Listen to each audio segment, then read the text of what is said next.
একটু ভেবে দেখা যাক। আমেরিকার কাছে উত্তর কোরিয়ার হাতে থাকা ৫টা পরমাণু বোমা যতটা ভয়ের, যুক্তরাজ্যের হাতে থাকা ২০০টা বোমা নিয়ে কিন্তু তাদের বিন্দুমাত্র মাথা ব্যথা নেই। এটা কিন্তু খুব ইন্টারেস্টিং একটা পয়েন্ট। তাই না? কারণ বোমাগুলো তো বস্তুগতভাবে একদমই এক, মানে ধ্বংস ক্ষমতাও তো একই। তাহলে এই এত ভয় আর আতঙ্কের কারণটা আসলে কি? আসলে ঠিক এই জায়গাটাতেই আন্তর্জাতিক সম্পর্কের আসল খেলাটা শুরু হয়। একদম। আজকের এই ডিপ ডাইভে আমরা মূলত এই বিষয়টা নিয়েই কথা বলবো। আমরা আজ আন্তর্জাতিক সম্পর্ক বা বৈশ্বিক রাজনীতি নিয়ে আলোচনা করব। খবরের কাগজের হেডলাইনে আমরা প্রতিনিয়ত দেখি কোনো দেশে যুদ্ধ বাজছে, আবার কোথাও বড় বড় বাণিজ্য চুক্তি হচ্ছে। রাইট। কিন্তু এর পেছনের কলকাঠি কারা নাড়ছে, রাষ্ট্রগুলো কেন এমন আচরণ করে? আজকের লক্ষ্য হলো খবরের পেছনের ওই অদৃশ্য নিয়মগুলোকে একটু ডিকোড করা। বোঝা যায় যে বিশ্ব রাজনীতি আসলে কেবল কি ঘটছে বা কার কাছে কতগুলো অস্ত্র আছে তার উপর নির্ভর করে না, আচ্ছা। বরং কেন ঘটছে তার পেছনের বৃহত্তর প্রেক্ষাপট বা মনস্তত্ত্বের ওপর চলে। মানে উত্তর কোরিয়া আর যুক্তরাজ্যের বোমার পার্থক্যটা ওই বস্তুগত বোমায় নেই, আছে দেশগুলোর মধ্যে থাকা বিশ্বাস আর ধারণার মধ্যে। বুঝতে পারছি। এই যে আন্তর্জাতিক সম্পর্কের তত্ত্বগুলো, এগুলো আসলে আমাদের ওই অদৃশ্য কাঠামোটা বুঝতে সাহায্য করে। এক একটি তত্ত্ব হলো বলতে পারেন এক একটি চশমার মতো, যা দিয়ে দুনিয়াটাকে এক এক রকম দেখায়। তো এই চশমাগুলোর মধ্যে সবচেয়ে পুরনো আর ভারী চশমাটা বোধহয় রিয়েলিজম বা বাস্তববাদের, বিশেষ করে নিও রিয়েলিজম। পুরনো দিনের তাত্ত্বিকরা বলতেন মানুষের স্বভাব খারাপ, নেতাদের ইগো অনেক বড়, তাই পৃথিবীতে যুদ্ধ হয়। কিন্তু নিও রিয়েলিজম তো মনে হয় একটু ভিন্ন কথা বলে। হ্যাঁ, নিও রিয়েলিজম বলছে সমস্যাটা মানুষের স্বভাবে নয়, সমস্যাটা হলো আন্তর্জাতিক রাজনীতির কাঠামোর ভেতরে। মানে পুরো সিস্টেমটার মধ্যেই গলদ। ঠিক তাই। এই কাঠামোটাকে তারা বলছে অ্যানার্কিক স্ট্রাকচার বা নৈরাজ্যিক ব্যবস্থা। তবে নৈরাজ্য বলতে কিন্তু রাস্তায় গাড়ি ভাঙচুর বা ওই ধরনের বিশৃঙ্খলা বোঝায় না। তাহলে একাডেমিক ভাষায় এর মানেটা কি দাঁড়াচ্ছে? এর মানে হল রাষ্ট্রগুলোর ওপরে এমন কোনো বিশ্ব সরকার বা সুপ্রিম পুলিশ ফোর্স নেই যে বিপদের সময় তাদের রক্ষা করতে আসবে। ধরুন একটি দেশের ওপর অন্য দেশ হামলা করল, তখন তারা তো আর 999-এ কল করে পুলিশ ডাকতে পারবে না। হ্যাঁ, তা তো বটেই। এখানে সবাইকে নিজেদের প্রাণ নিজেদেরই বাঁচাতে হয়। এই যে একটা কাঠামোগত ভয়, এটাই রাষ্ট্রগুলোকে সারাক্ষণ একটা আতঙ্কের মধ্যে রাখে আর একে অপরকে সম্ভাব্য শত্রু হিসেবে দেখতে বাধ্য করে। এই আতঙ্কের ব্যাপারটা একটা খুব সাধারণ উদাহরণ দিয়ে বোঝানো যায়। একাডেমিক ভাষায় যাকে বলে সিকিউরিটি ডিলেমা বা নিরাপত্তার টানাপোড়েন। এই কনসেপ্টটা খুবই গুরুত্বপূর্ণ। ধরা যাক দুই প্রতিবেশী একে অপরকে একদমই বিশ্বাস করে না। একজন নিজের নিরাপত্তার জন্য বাড়ির চারদিকে একটি অত্যাধুনিক অ্যালার্ম সিস্টেম আর সিসিটিভি ক্যামেরা লাগালো। আচ্ছা। এটা দেখে অন্য প্রতিবেশীর মনে ভয় ঢুকে গেল। সে ভাবল তার ওপর হয়তো কোনো আক্রমণ হতে পারে, তাই সে নিজেকে সুরক্ষিত রাখতে একটা ভয়ঙ্কর পাহারাদার কুকুর নিয়ে এলো। দিন শেষে খেয়াল করে দেখুন, কারোর নিরাপত্তাই কিন্তু বাড়ল না। উল্টো শুধু তাদের মধ্যে উত্তেজনা আর সন্দেহ বাড়ল। একদম পারফেক্ট একটা উপমা দিয়েছেন। আর ঠিক এই ডায়নামিকটাই আমরা স্নায়ুযুদ্ধ বা কোল্ড ওয়ারের সময় দেখেছি। মানে ওই অস্ত্র প্রতিযোগিতার ব্যাপারটা। হ্যাঁ, আমেরিকা একটা মিসাইল বানালে সোভিয়েত ইউনিয়ন দুটো বানাতো। এই সিকিউরিটি ডিলেমার ফলেই রাষ্ট্রগুলো ক্রমাগত অস্ত্র প্রতিযোগিতা করে। নিও রিয়েলিজমের ভেতরেও আবার দুটো ভাগ আছে। আচ্ছা, সেগুলো কি কি? কেনেথ ওয়ালসের মতো তাত্ত্বিকরা বলছেন রাষ্ট্রগুলো মূলত নিজেদের নিরাপত্তা সর্বোচ্চ করতে চায়, মানে কেবল টিকে থাকতে চায়। একে বলা হয় ডিফেন্সিভ রিয়েলিজম। হ্যাঁ। আর অন্যদিকে জন মেয়ারশাইমার বলছেন কেবল নিরাপত্তা দিয়ে কাজ হবে না। রাষ্ট্রগুলো বুঝতে পারে যে পৃথিবীর সবচেয়ে শক্তিশালী রাষ্ট্র হওয়ার মাধ্যমেই কেবল চূড়ান্ত নিরাপত্তা নিশ্চিত করা সম্ভব। তাই তারা আধিপত্য বিস্তার করতে চায়। এটি হলো অফেন্সিভ রিয়েলিজম। কিন্তু এখানে একটা বড় খটকা লাগে আমার। মানে সবাই যদি কেবল নিজেদের সুরক্ষায় মগ্ন থাকে, একে অপরকে ভয় পায় এবং কেবল টিকে থাকার লড়াইয়ে ব্যস্ত থাকে, তাহলে আমরা বিশ্বে এত আন্তর্জাতিক বাণিজ্য বা সহযোগিতা দেখি কিভাবে? খুবই যৌক্তিক একটা প্রশ্ন। রাষ্ট্রগুলো তো প্রতিদিন শত শত চুক্তি করছে, জাতিসংঘ বা বিশ্ব বাণিজ্য সংস্থার মতো প্রতিষ্ঠান বানাচ্ছে। আমেরিকা আর চীনের মধ্যে ভূ-রাজনৈতিক এত দ্বন্দ্ব থাকার পরও তাদের অর্থনীতি তো একে অপরের সাথে ওতপ্রোতভাবে জড়িয়ে আছে। নিওরিয়ালিজম কি এই দিকটাকে পুরোপুরি এড়িয়ে যাচ্ছে না? এই প্রশ্নটাই আসলে আন্তর্জাতিক সম্পর্কের মোড় ঘুরিয়ে দিয়েছিল আর জন্ম দিয়েছিল নিওলিবারালিজম বা নয়া উদারতাবাদের। আচ্ছা। রবার্ট কিওহান বা জোসেফ নাইয়ের মতো তাত্ত্বিকরা বললেন যে রিয়েলিস্টরা ঠিকই বলেছে যে বিশ্বে কোনো সুপ্রিম সরকার নেই, নৈরাজ্য আছে, কিন্তু এই নৈরাজ্যটা একেবারে লাগামহীন নয়। মানে এর মধ্যে একটা নিয়ম আছে। একদম। একে তারা বললেন অর্ডার্ড অ্যানার্কি বা সুশৃঙ্খল নৈরাজ্য, কারণ রাষ্ট্রগুলোর সম্পর্ক কেবল সামরিক শক্তির ওপর নির্ভরশীল নয়। তারা এমন একটা জালের মধ্যে আটকে আছে যাকে বলা হয় কমপ্লেক্স ইন্টারডিপেন্ডেন্স বা জটিল পারস্পরিক নির্ভরশীলতা। অর্থাৎ এই জালের মধ্যে একে অপরের ক্ষতি করলে পরোক্ষভাবে নিজেদেরই ক্ষতি হয়। যেমনটা একটু আগে বলছিলাম আমেরিকার চীনের কথা। রাইট, তারা চাইলেই একে অপরের সাথে পুরোদস্তর সামরিক যুদ্ধে জড়াতে পারবে না, কারণ তাতে আইফোন থেকে শুরু করে ল্যাপটপ সব কিছুর সাপ্লাই চেইন ভেঙে পড়বে। একে অপরকে ধ্বংস করার অর্থ হল নিজেদের অর্থনীতিকেও ধ্বংস করা। ঠিক। সামরিক শক্তির চেয়ে অর্থনৈতিক নির্ভরশীলতা অনেক বেশি শক্তিশালী হয়ে দাঁড়িয়েছে এখন। আর শুধু অর্থনীতি নয়, আন্তর্জাতিক প্রতিষ্ঠানগুলো এখানে বিশাল ভূমিকা রাখে। সেটা কিভাবে? রিয়েলিস্টরা বলতেন রাষ্ট্রগুলো সবসময় আপেক্ষিক লাভ বা রিলেটিভ গেইনস নিয়ে ভাবে, মানে চুক্তিতে আমার চেয়ে অন্য দেশের বেশি লাভ হলো কিনা। কিন্তু নিওলিবারালরা দেখালেন রাষ্ট্রগুলো মূলত নিরঙ্কুশ লাভ বা অ্যাবসলিউট গেইনসের দিকে নজর দেয়। তার মানে তারা দেখে যে চুক্তিটা করার আগে আমার যে অবস্থা ছিল, চুক্তি করার পর আমি তার চেয়ে ভালো অবস্থায় আছি কিনা। একদম ঠিক ধরেছেন। আন্তর্জাতিক সংস্থাগুলো যেমন বিশ্বব্যাংক বা আইএমএফ একটা নিয়মের কাঠামো তৈরি করে দেয় যাতে রাষ্ট্রগুলো একে অপরকে বিশ্বাস করতে পারে। এটা অনেকটা গেম থিওরির মতো। মানে বারবার একসাথে খেলতে খেলতে মানুষের মধ্যে যেমন একটা অলিখিত নিয়ম আর আস্থার তৈরি হয়, রাষ্ট্রগুলোর মধ্যেও তেমনটাই ঘটে। হ্যাঁ, ঠিক তাই। আচ্ছা, এবার তাহলে একটু ভিন্ন দিক থেকে ভাবা যাক। রিয়েলিজম আর লিবারেলিজম উভয়ে কিন্তু ধরে নিচ্ছে যে আন্তর্জাতিক কাঠামোর এই নিয়মগুলো আগে থেকেই কিক করা। কিন্তু এই কাঠামোটা আসলে কি দিয়ে তৈরি? এটা একটা দারুণ পয়েন্ট। এটা তো আর ইট পাথর বা লোহা দিয়ে বানানো কোনো বিল্ডিং নয়। তাহলে এই স্ট্রাকচারটা কিসের? এই প্রশ্নের উত্তর খুঁজতে গিয়েই চলে আসে সোশ্যাল কনস্ট্রাকটিভিজমের ধারণা। হ্যাঁ, সোশ্যাল কনস্ট্রাকটিভিজমের মূল ভিত্তিটাই হল আন্তর্জাতিক কাঠামো কোনো বস্তুগত বিষয় নয়। এটি মূলত মানুষের বিশ্বাস, ধারণা এবং পরিচয়ের ওপর দাগে আছে। মানে পুরোটাই আমাদের মাইন্ডসেটের ব্যাপার। কিছুটা সেরকমই। আলেকজান্ডার ওয়েন্ডিট একটা যুগান্তকারী কথা বলেছিলেন। তিনি বলেছিলেন, নৈরাজ্য হল রাষ্ট্রগুলো যা তৈরি করে।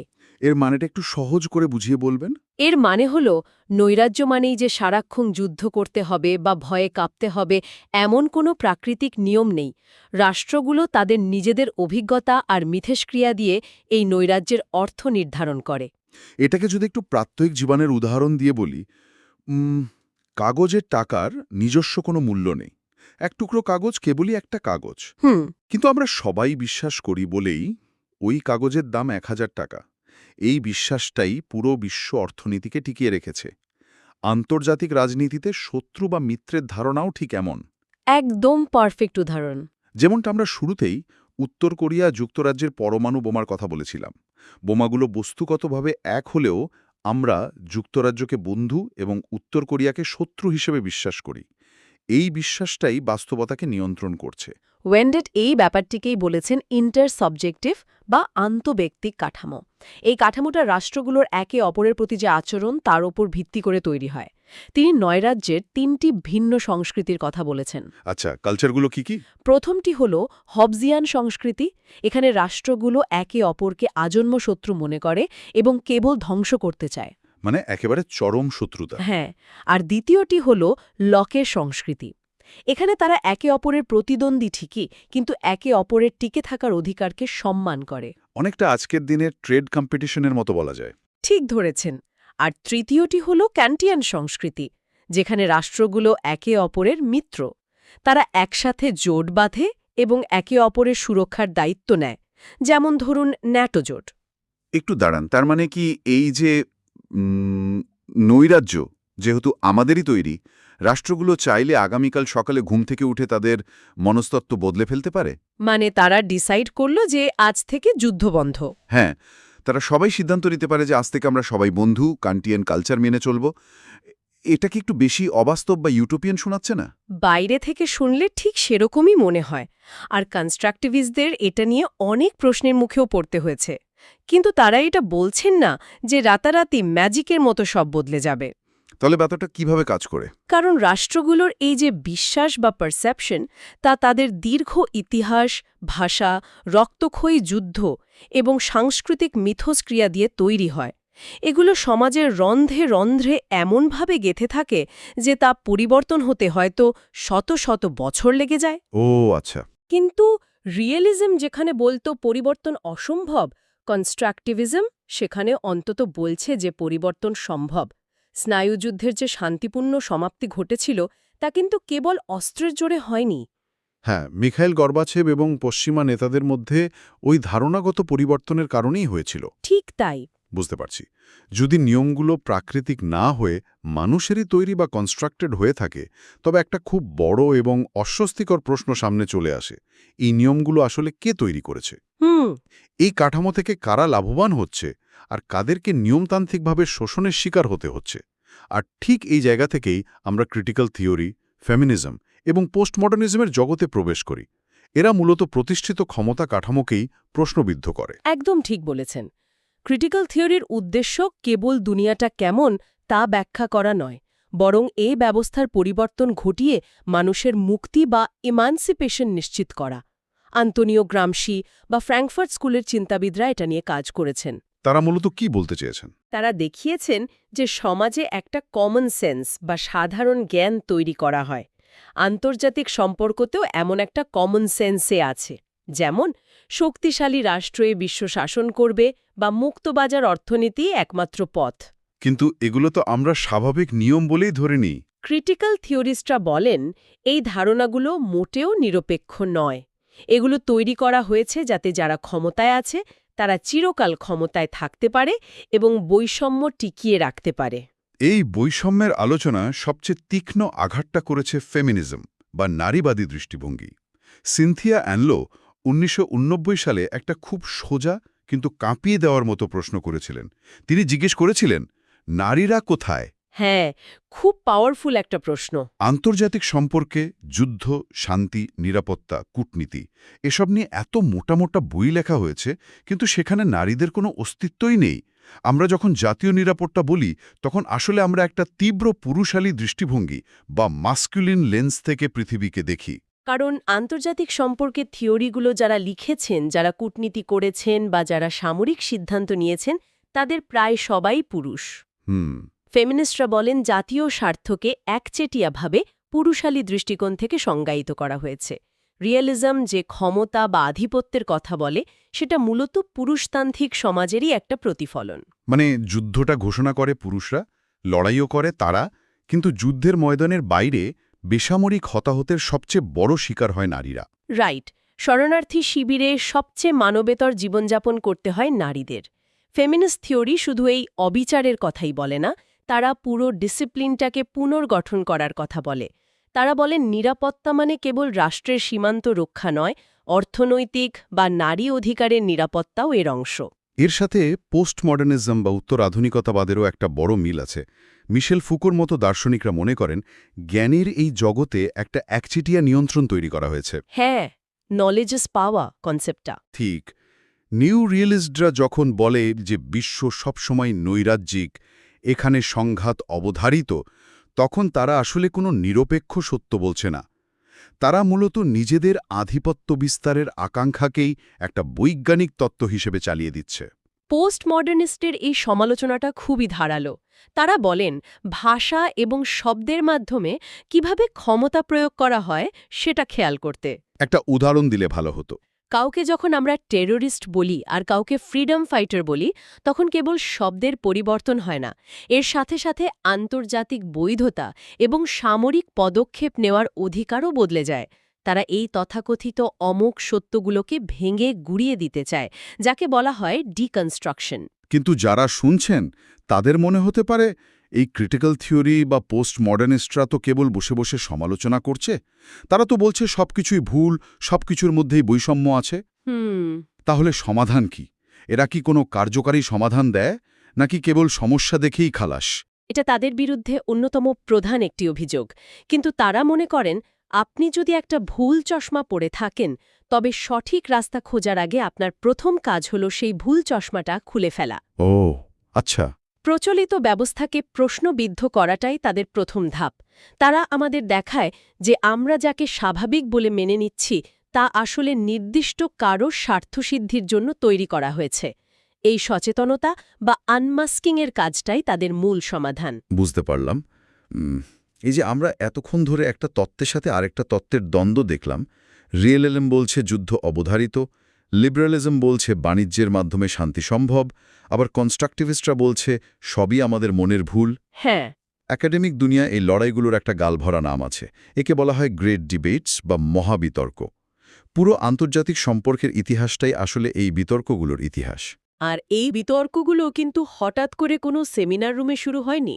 যখনই পৃথিবী এমন কোনো বড় সংকটের মুখে পড়েছে যা পুরনো তত্ত্ব দিয়ে ব্যাখ্যা করা যাচ্ছিল না, তখনই একটা নতুন বিতর্কের জন্ম হয়েছে। ব্যাপারটা অনেকটা মানুষের বোঝাপড়ার বিবর্তনের মতো। একদম। যেমন প্রথম বিশ্বযুদ্ধের ভয়াবহতার পর সবাই ভেবেছিল আন্তর্জাতিক আইন আর লিগ অফ নেশনসের মতো প্রতিষ্ঠান দিয়ে আর কখনো যুদ্ধ হতে দেওয়া হবে না। এটা ছিল আইডিয়ালিজম বা আদর্শবাদ। কিন্তু যখন দ্বিতীয় বিশ্বযুদ্ধ বেড়ে গেল, তখন আইডিয়ালিজম তো মুখ থুবড়ে পড়ল। হ্যাঁ, আর তখন রিয়েলিজম এসে বলল, আমরা তো আগেই বলেছিলাম বিশ্বটা একটা নিষ্ঠুর জায়গা। এটাই ছিল প্রথম মহাবিতর্ক। এর পরের বিতর্কটা কিন্তু কি ঘটছে তা নিয়ে ছিল না, বরং বিষয়টাকে কিভাবে পড়া উচিত বা স্টাডি করা উচিত তা নিয়ে ছিল। একদিকে ছিলেন ট্র্যাডিশনালিস্টরা, যারা মনে করতেন রাজনীতি হলো ইতিহাস আর দর্শন। অন্যদিকে এলেন বিহেভিয়ারালিস্টরা। তারা মূলত ডেটা বা স্ট্যাটিস্টিক্স নিয়ে কাজ করতে চাইলেন। ঠিক, তারা চাইলেন আন্তর্জাতিক সম্পর্ককে পদার্থবিজ্ঞানের মতো বিজ্ঞান বানাতে। রাজনীতি একটা আর্ট নাকি সায়েন্স, এটা ছিল দ্বিতীয় বিতর্ক। এরপর তৃতীয় বিতর্ক তো আমরা শুরুতেই আলোচনা করেছি, নিও রিয়েলিজম আর নিও লিবারালিজমের মধ্যে। কিন্তু এখন যে বিতর্কটা সবচেয়ে বেশি প্রাসঙ্গিক, যাকে অনেকেই চতুর্থ মহাবিতর্ক বলেন, সেটি হল র্যাশনালিজম বনাম রিফ্লেকটিভিজমের বিতর্ক। এই দুই পক্ষের মূল পার্থক্যটা কোথায়? র্যাশনালিস্টদের দলে পড়ে ওই নিও রিয়েলিস্ট এবং নিও লিবারেলরা। তারা বিশ্বাস করে রাষ্ট্র হল একটা যৌক্তিক যন্ত্রের মতো, যা কেবল লাভ ক্ষতির হিসাব কষে। তারা সবকিছুকে বৈজ্ঞানিক দৃষ্টিতে মাপতে চায়। আর রিফ্লেকটিভিস্টরা? তাদের দলে আছে কনস্ট্রাকটিভিস্ট, ফেমিনিস্ট আর পোস্টমডার্নিস্টরা। তারা বলছে মানুষের মনস্তত্ত্ব, সংস্কৃতি, ভাষা বা পরিচয়কে ফিতা দিয়ে মাপা যায় না। সমাজবিজ্ঞান কখনো পদার্থবিজ্ঞান হতে পারে না। র্যাশনালিস্টরা কোলি রিফ্লেকটিভিস্টদের দেখতেই পারে না। তাদের কথা হলো, তোমরা কেবল আমাদের প্রতিষ্ঠিত কাঠামো ভেঙে ফেলতে চাও, কিন্তু নিজেরা বিকল্প কোনো বিল্ডিং তৈরি করতে পারো না। হ্যাঁ, কিন্তু রিফ্লেকটিভিস্টরা এর উত্তরে বলেন যে তোমাদের বিল্ডিংয়ের ভিতটাই তো নড়বড়ে এবং বৈষম্যমূলক। সেটা ভেঙে নতুন করে চিন্তা করার জায়গা তৈরি করাটাই এখন সবচেয়ে বেশি প্রয়োজন। রাজনীতি কেবল ক্ষমতা আর সামরিক সমরাস্ত্রের খেলা নয়, রাজনীতি ভাষার, সংস্কৃতির এবং পরিচয়েরও খেলা। দারুণ একটা কথা বলেছেন। এই দীর্ঘ আলোচনা থেকে একটা বিষয় খুব পরিষ্কার হয়ে যায়। এই তত্ত্বগুলো তা নিও রিয়েলিজমই হোক আর ফেমিনিজমই হোক, এগুলো একাডেমিক বইয়ের পাতায় বন্দী থাকা কোনো মৃত ধারণা নয়। একদমই না। এগুলো হলো প্রতিদিনের পৃথিবীর অপারেটিং কোড। যখন আমরা খবরে দেখি দুটো দেশ বাণিজ্য যুদ্ধ করছে অথবা জলবায়ু পরিবর্তন নিয়ে সম্মেলনে তর্ক করছে, তখন মূলত এই তত্ত্বগুলোই বাস্তবে লড়াই করছে। রাইট। আপনি কোন থিওরির লেন্স দিয়ে দেখছেন তার উপর নির্ভর করবে আপনি এই ঘটনাগুলোকে কিভাবে মূল্যায়ন করবেন। ঠিক তাই। আজকে আমরা 4টি মহাবিতর্কের কথা জানলাম। রাষ্ট্রগুলোর টিকে থাকার লড়াই আর সহযোগিতার পেছনের মেকানিজম নিয়ে অনেক কথা বললাম। কিন্তু আলোচনা শেষ করার আগেই আপনাদের একটি নতুন ভাবনার জায়গায় নিয়ে যেতে চাই। বলুন। একবার ভেবে দেখা যাক, আর্টিফিশিয়াল ইন্টেলিজেন্স বা কৃত্রিম বুদ্ধিমত্তা যখন খুব দ্রুত বৈশ্বিক রাজনীতির বড় বড় সিদ্ধান্ত নিতে শুরু করবে, তখন কি আন্তর্জাতিক সম্পর্কে পঞ্চম মহাবিতর্কের জন্ম হবে? এআই কি নিও রিয়েলিজমের মতো কেবল ঠান্ডা মাথায় ক্ষমতা আর টিকে থাকার অঙ্ক কষবে, এটা আসলে বিশাল একটা চিন্তার বিষয়। তাই না? নাকি কনস্ট্রাকটিভিস্টের মতো ডেটা বিশ্লেষণ করে নতুন কোনো বন্ধুত্বের সংস্কৃতি তৈরি করতে পারবে এআই? সবচেয়ে বড় কথা, এআই এর এই সিদ্ধান্ত নেওয়ার কাঠামোটা কে নির্ধারণ করবে, মানুষ নাকি তার নিজস্ব অ্যালগরিদম? এই চিন্তার খোরাকটি নিয়ে আমরা আজকের মতো আমাদের ডিপ ডাইভ এখানেই শেষ করছি। নতুন কোনো বিষয় নিয়ে আবার কথা হবে।